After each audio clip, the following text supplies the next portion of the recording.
প্রতিবন্ধী প্রতিবন্ধীরা বঞ্চিত করো না ওদের, ওরা অযোগ্য অযোগ্য না, বঞ্চিত করো না ওদের, বঞ্চিত করো না ওদের।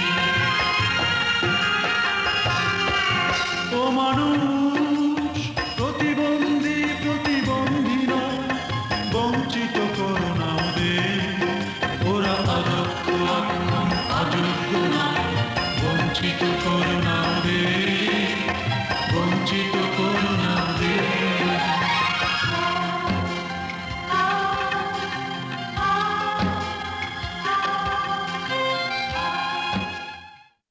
প্রিয় দর্শক, প্রতিবন্ধিতা প্রতিবন্ধকতা নয়, এই অনুষ্ঠানে শুভেচ্ছা সবাইকে। আজকের বিষয় শিক্ষাক্ষেত্রে প্রতিবন্ধী ব্যক্তি। দর্শক মণ্ডলী, শিক্ষা প্রতিটি মানুষের মৌলিক অধিকার, প্রতিবন্ধী ব্যক্তিরাও এর বাহিরে নয়।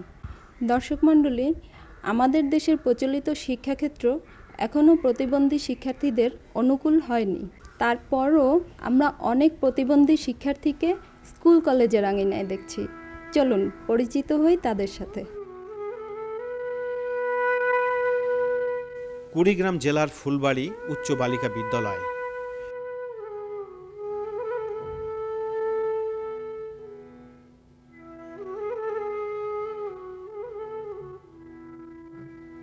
এই স্কুলে বেশ কয়েকজন শারীরিক প্রতিবন্ধী ছাত্রী অধ্যয়ন করছেন।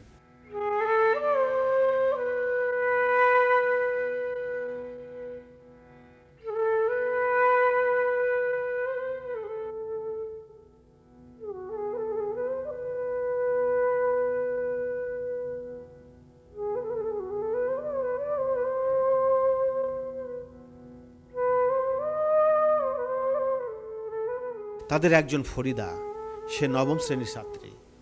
তার সহপাঠীরা তাকে স্কুলে আসা যাওয়ার ক্ষেত্রে সার্বিক সহযোগিতা করে থাকে।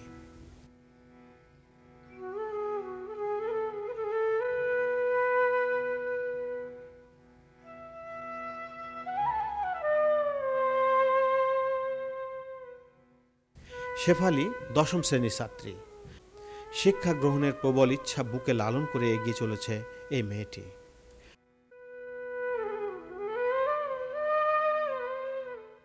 কুড়িগ্রাম জেলার ফুলবাড়ি উপজেলার এই স্কুলের 3টি ভবনের কোনোটিতেই হুইলচেয়ার ব্যবহারকারীদের জন্য র্যাম্প তৈরি করা নেই।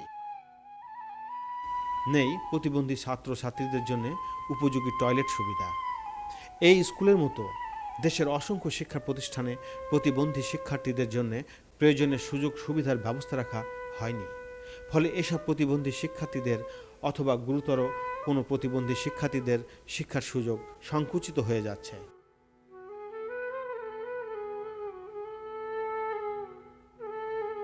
আমরা এখন লক্ষ্য করছি যে এই প্রতিবন্ধীদের কিছু অংশ আমাদের শিক্ষা প্রতিষ্ঠানে অধ্যয়নরত। তাদেরও তো শিক্ষা থেকে আরম্ভ করে চাকরি, কর্মসংস্থান, বাসস্থান, চিকিৎসা সব কিছু পাওয়ার যোগ্য এবং তারা সমাজেরই যে একটা অংশ, এটা আমাদের সকলের উপলব্ধি করা প্রয়োজন। আমাদের সরকার এবং সমাজের সচেতন সকল লোকজন যদি প্রতিবন্ধীদের কল্যাণে বা তাদের সহযোগিতার হাত বাড়ায়, তাহলে আমাদের দেশের প্রেক্ষাপটে দেখা যাবে যে প্রতিবন্ধীরা একদিন সমাজের বিভিন্ন পর্যায়ে তাদের অবদান নিশ্চিত করতে পারবে। ফাতেমা আক্তার লিজা, শারীরিক প্রতিবন্ধী মেয়েটি প্রাথমিক বিদ্যালয়ের শিক্ষা শেষ করেছে, কিন্তু মাধ্যমিক শিক্ষা গ্রহণের কোনো উপযুক্ত ব্যবস্থা নেই। এখন তার সময় কাটে কখনো অলসভাবে বসে থেকে, আবার কখনো বা ছোট ছোট ছেলে মেয়েদের সাথে খেলা করে।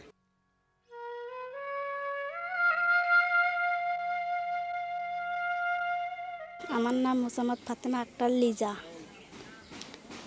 আমি স্কুল পড়ছি, প্রাইমারি পাস করছি। পড়ার পরে আর আমার বাবা মা আর স্কুলে যেতে দেয় নাই, মানে আর আর্থিক অবস্থা নাই, তো এই জন্য আমাকে যেতে দেয় নাই। তারপরে হাই স্কুল অনেক দূরে, আমি যেতে পারি না, ওর সমস্যা হয়, এই কারণে লেখাপড়া বাদ দিয়ে দিছি। মোহাম্মদ ফরহাদ আলী শারীরিক প্রতিবন্ধী ছাত্র। সে এবছর এইচএসসি পরীক্ষার্থী। বগুড়া জেলার নন্দীগ্রাম উপজেলার বড়াইপাড়া গ্রামের অধিবাসী সে। পাশের গ্রামের আরও একজন প্রতিবন্ধী ছাত্র মোহাম্মদ আল আমিন, শারীরিক প্রতিবন্ধী। এই ছাত্রটিও এসএসসি পরীক্ষার্থী। এবার বাংলাদেশের জনসংখ্যার প্রায় 10 ভাগ প্রতিবন্ধী ব্যক্তি রয়েছে। তাদেরকে আমাদের এই সমাজের মূল অংশের সাথে গণ্য করা আমাদের নৈতিক দায়িত্ব। তাদের জন্য শিক্ষা, স্বাস্থ্য এবং চাকরি সহ অন্যান্য সকল ক্ষেত্রে সুযোগ সুবিধা তাদের জন্য যা প্রযোজ্য তা করা প্রয়োজন।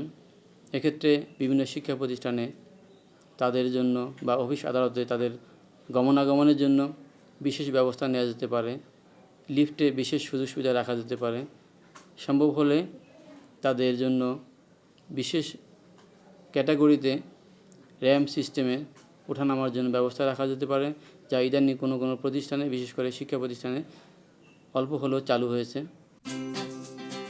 আমাদের প্রতিবন্ধী ছেলেমেয়েরা সাধারণত সুস্থ ছেলে মেয়েদের সাথে স্কুল, কলেজ, বিশ্ববিদ্যালয়ে লেখাপড়ার সুযোগ পেলেও বাক ও শ্রবণ প্রতিবন্ধী এবং সম্পূর্ণ দৃষ্টি প্রতিবন্ধী ছেলে মেয়েদের জন্য বিশেষ ধরনের স্কুল দেশের প্রতিটি অঞ্চলে প্রতিষ্ঠা করা প্রয়োজন।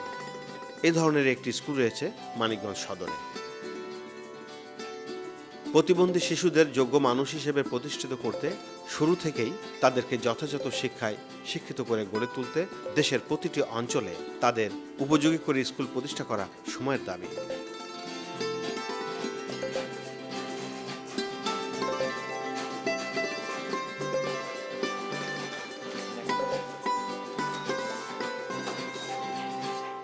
আমি নাজমুল হোসাইন ফারুক, রিসোর্স টিচার, দৃষ্টি ও বাক শ্রবণ প্রতিবন্ধী বিদ্যালয়, এবং আমি দৃষ্টি প্রতিবন্ধী সেকশনে কাজ করি। আমি নিজেও দৃষ্টি প্রতিবন্ধী। আসলে প্রতিবন্ধী ব্যক্তিরা প্রকৃতপক্ষে সারা বিশ্বব্যাপী সামাজিক কোনো বোঝা নয়, তবে প্রতিবন্ধিতা একটি সামাজিক বা সার্বজনীন সমস্যা। প্রতিবন্ধী ব্যক্তিরা সঠিক শিক্ষা ও প্রশিক্ষণ পেলে সর্বোচ্চ স্থান অধিকার করতে সক্ষম। বাংলাদেশের প্রতিবন্ধী ব্যক্তিদের লেখাপড়া করতেই বেশ খানিক সমস্যার সম্মুখীন হতে হয়। এই সমস্যা প্রতিবন্ধী ব্যক্তিরা বা মুষ্টিমেয় কয়েকটি এনজিও সমাধান করতে পারবে না। তার জন্য এগিয়ে আসতে হবে বাংলাদেশ সরকারকে। যদিও সরকার কয়েকটি স্কুল করেছেন, কিন্তু সেই সব স্কুলেও পর্যাপ্ত ব্যবস্থা বা স্পেশাল নিডস, যেটা অর্থাৎ এই সকল স্পেশাল বাচ্চাদের স্পেশাল কিছু নিডস প্রয়োজন হয়, সেই সুযোগ সুবিধা নেই। প্রতিবন্ধী প্রতিবন্ধীরা বঞ্চিত করো না ওদের, ওরা অযোগ্য অযোগ্য না, বঞ্চিত করো না ওদের, বঞ্চিত করো না ওদের।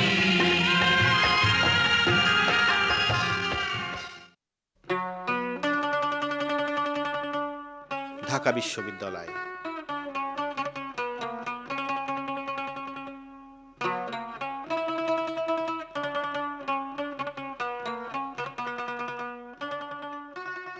দেশের সর্বোচ্চ বিদ্যাপীঠে বর্তমানে প্রায় শতাধিক বিভিন্ন ধরনের প্রতিবন্ধী ছেলে মেয়ে অধ্যয়নরত।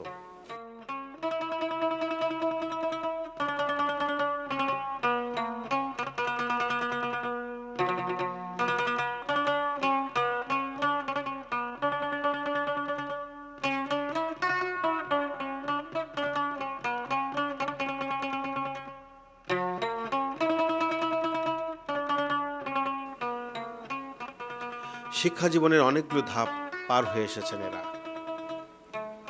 বাস্তবতার নিরিখে সম্ভাবনা আর সমস্যার মুখোমুখি এসব ছাত্রছাত্রী এবং শিক্ষকের অভিমত তুলে ধরা হলো। তো ইউনিভার্সিটিতে এসে বিভিন্ন রকম সমস্যার সম্মুখীন হয়েছি, যেমন আবার অনেক সহযোগিতাও পেয়েছি, কিন্তু কিছু কিছু সমস্যা আছে যেটা হচ্ছে যে আমাদেরকে সবসময় ফেস করতে হয়।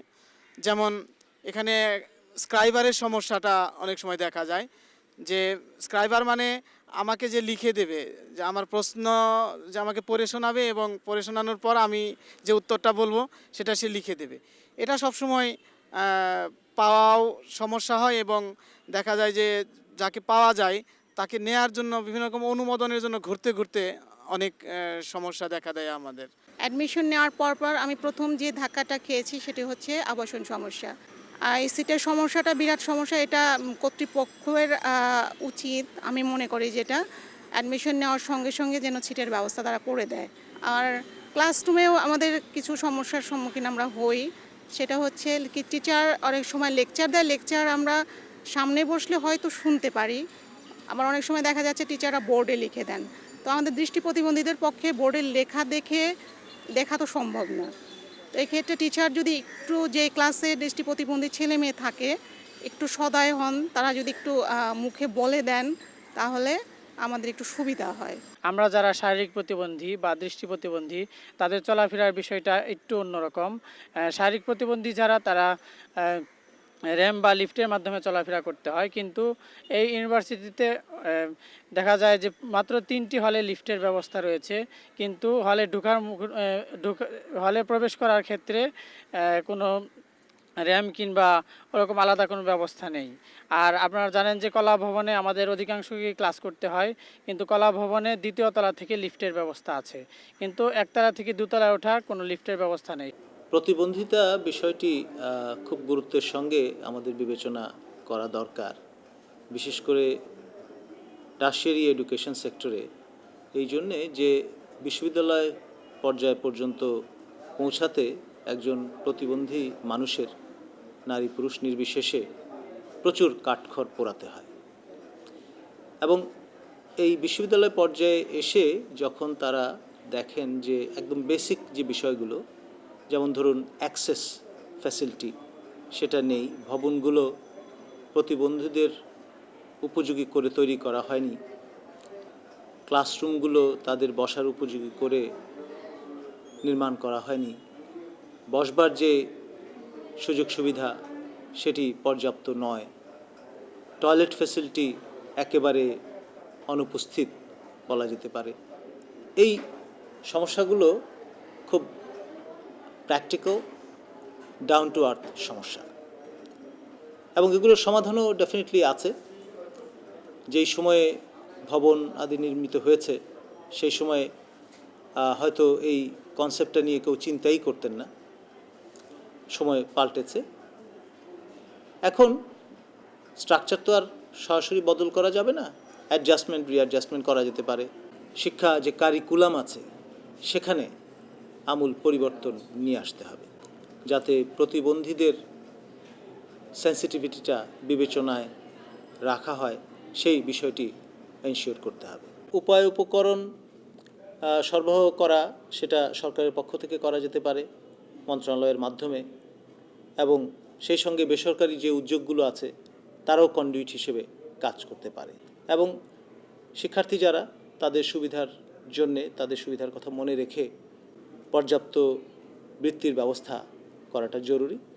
এবং এক্সট্রা কারিকুলার যে অ্যাক্টিভিটিসগুলো আছে সেগুলোতে যাতে প্রতিবন্ধীরা সমান সুযোগ পান অংশগ্রহণ করবার, তার ক্ষেত্রেও কিন্তু তৈরি করতে হবে।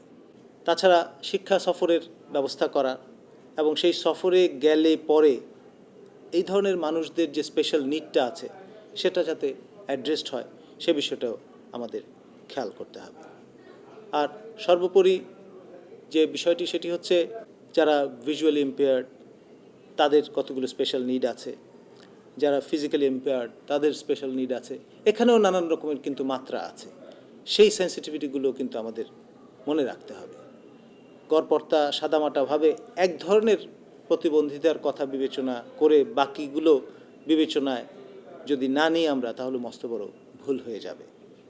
আমরা বিশেষায়নের যুগে বসবাস করছি, এবং সব বিশেষায়িত প্রতিবন্ধিতার যে ক্ষেত্রগুলো আছে সেগুলো একবার আমাদের বিবেচনায় রেখে অ্যাড্রেস করতে হবে। গত সরকারের আমলে বলা হয়েছিল যে বিসিএসের ক্ষেত্রে আমাদেরকে 1% কোটা দেওয়া হবে, কিন্তু সেটা আজও কোনো বাস্তবায়ন হয়নি। আমরা মাঝখানে বিভিন্নভাবে দাবি দাবা উত্থাপন করা হলেও পরবর্তীতে এর আশু কোনো সমাধান আমরা আজও পর্যন্ত পাইনি। আর অন্যান্য ক্ষেত্রে যেসব কোটার ব্যবস্থা সামান্য থাকলেও সেখানে আবার প্রতিবন্ধীদের পাশাপাশি এতিমদের কথা উল্লেখ করা আছে। সেজন্যে প্রতিবন্ধীরা ঠিকমতো চাকরির ক্ষেত্রে প্রবেশ করতে পারছে না। পড়াশোনার পরেই আমাদেরকে একটা হতাশায় ভুগতে হয় যে চাকরির ব্যাপার স্যাপার নিয়ে।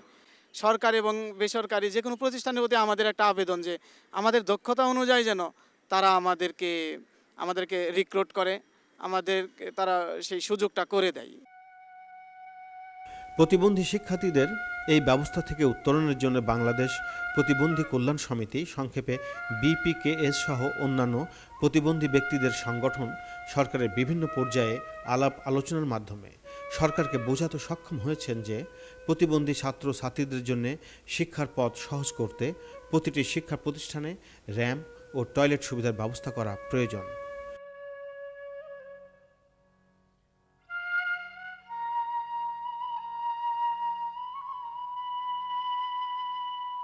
বর্তমানে দেশে